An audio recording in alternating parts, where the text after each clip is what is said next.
Hola, yo soy Fernanda y el día de hoy nos encontramos en la calle Internacional, justo donde topa con la acequia madre. Si nos encamináramos siguiendo el rumbo de esta acequia, llegaríamos hasta la casa de adobe, antes conocida como la Casa Gris. Pero bueno, llegaremos bastante cansados porque está muy lejos. En esta quinta parada de la ruta les hablaré acerca de uno de los personajes más emblemáticos de la Revolución Mexicana y por lo tanto también de la toma de Ciudad Juárez, Francisco Ignacio Madero. Lo vamos a conocer a través de los ojos y las palabras de su tocayo Ignacio Solares, un escritor juarense nacido en 1945. Solares es reconocido por trabajar dos géneros de la novela principalmente, el fantástico y la novela histórica. Y bueno, la gran trayectoria que tiene le ha hecho ser acreedor del título Doctor Honoris Causa, otorgado por la Universidad Autónoma de Chihuahua, y también el título de Creador Emérito por el Sistema Nacional de Creadores de Arte. Él se define a sí mismo como un escritor bastante perezoso, pero en realidad la gran cantidad de textos que tiene nos dice exactamente lo contrario. Y de hecho, tiene un grupo de novelas que tratan el tema histórico, principalmente sobre la Revolución Mexicana. Entre ellas están El Jefe Supremo, sobre Plutarco Elías Calles, el ex presidente, Columbus, sobre el movimiento villista aquí en la frontera y que gran parte de la historia ocurre aquí en la ciudad.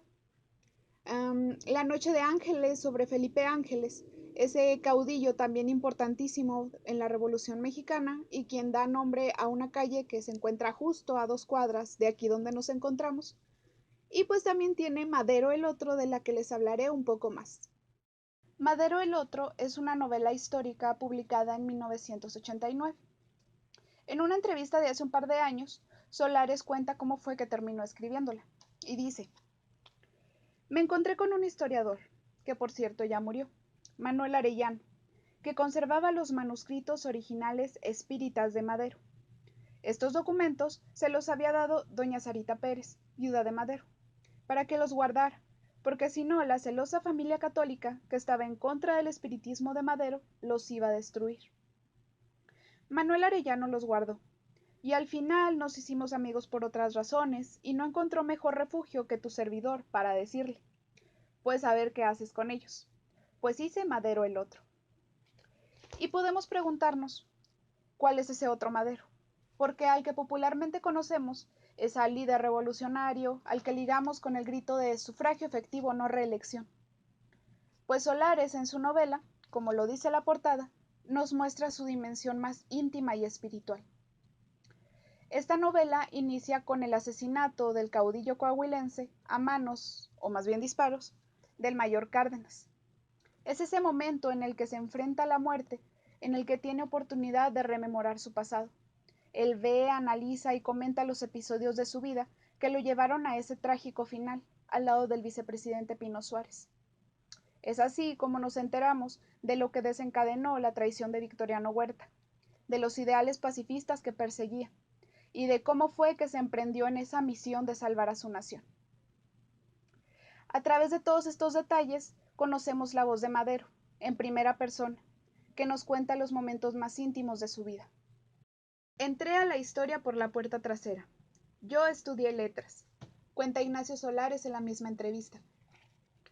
En realidad, para la conformación de sus textos, este autor realiza una exhaustiva investigación. Esto lo podemos saber gracias a que, por ejemplo, en Madero el Otro, nos proporciona la bibliografía con la que trabajó para recrear la vida de este jefe revolucionario.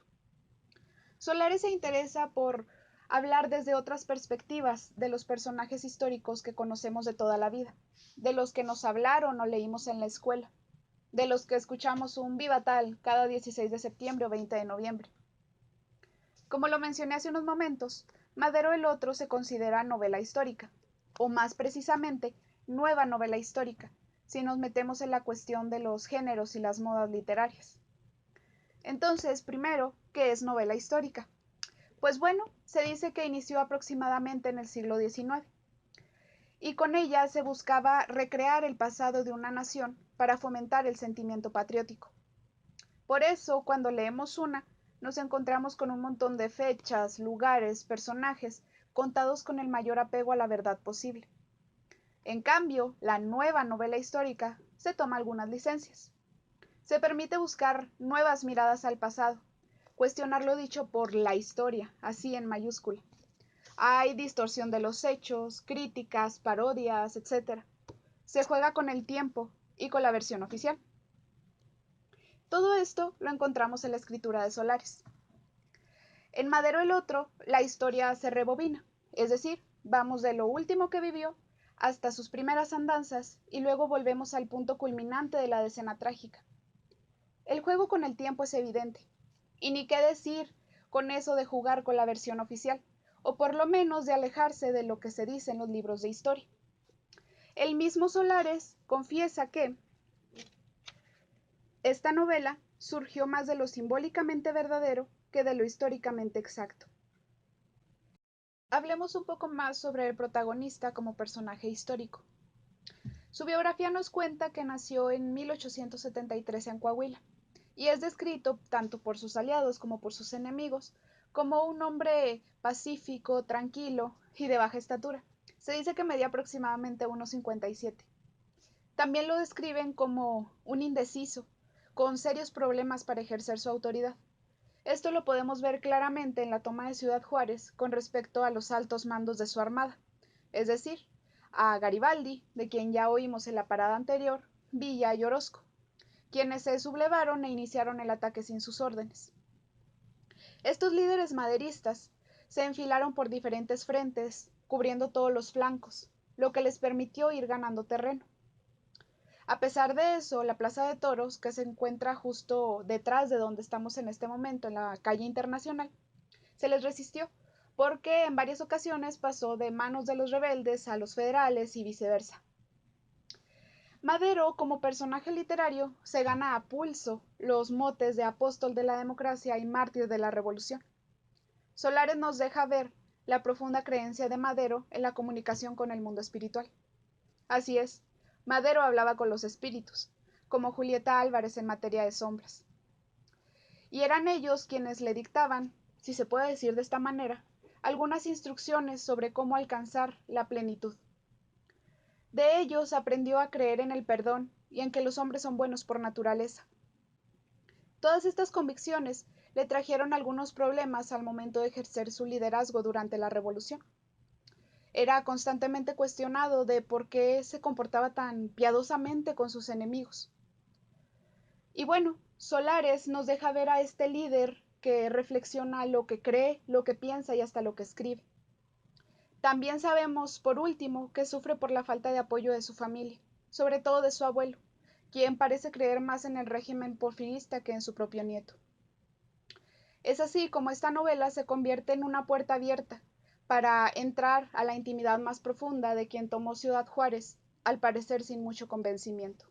Una de las oportunidades que tuvo Madero para mostrarse como el líder del movimiento revolucionario fue precisamente la toma de Ciudad Juárez.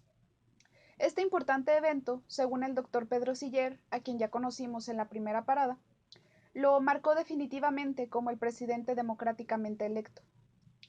Pero, ¿qué fue lo que hizo Madero en el tiempo que duró aquí en la ciudad? Él buscaba la rendición de Navarro, porque quería evitar el derramamiento de sangre, tal como se lo pidió el espíritu de su hermano Gustavo en una de las tantas sesiones espiritistas. No caer en la violencia. Tal vez por eso se dedicó a hacer cartas, a hacer llamadas telefónicas, para tratar de convencer al ejército federal de que no tenía caso iniciar la lucha. Todo lo hizo desde la casa de adobe, que se convirtió más que en una base militar en un centro de reuniones sociales.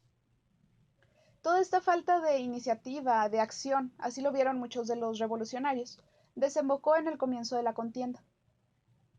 Pero, ¿qué fue lo que pensó Madero al saber que no lo habían obedecido, que no habían acatado sus órdenes? Pues parece que lo vio como una doble oportunidad de quedar bien ante los demás. Si ganaban, declararía que fue porque él mismo inició el combate, pero si no, sería porque sus soldados se sublevaron. Fue un ganar-ganar. Tal vez por esto y muchas otras actitudes, su propio amigo Roque Estrada o un periodista apellidado Serrano lo calificaron como indeciso o con una actitud un poco fingida, que solo buscaba quedar bien ante los demás y que se encontraba siempre bajo el yugo de sus familiares. A pesar de todas estas cosas, su misión de apóstol de la revolución, que busca la no violencia y la paz, quedó bastante clara en un episodio que ocurrió aquí en la frontera y que nos cuenta Solares en su novela como un reclamo del personaje a sí mismo.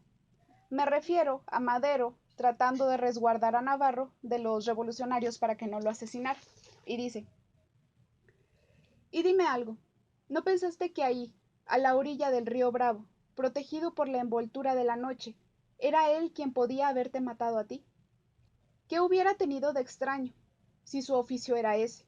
Matar, matar con rigor y rutinariamente, sobre todo a revoltosos maderistas. Pero no, ¿verdad? Los hombres son buenos por naturaleza, y tan solo requieren oportunidad y confianza para demostrarlo, como comprobaste aquella noche de mayo con el general Navarro, quien después de decirle que cruzara el río porque si lo encontraba tu gente lo iba a matar, te miró con una mirada que, lo supiste enseguida, estaba ya contaminada de la tuya, de la bondad de la tuya, lo mismo que por lo demás le sucedió a Ángeles y a Villa. Queda claro que el espiritismo de Madero afectó tanto su liderazgo como a sus aliados y enemigos.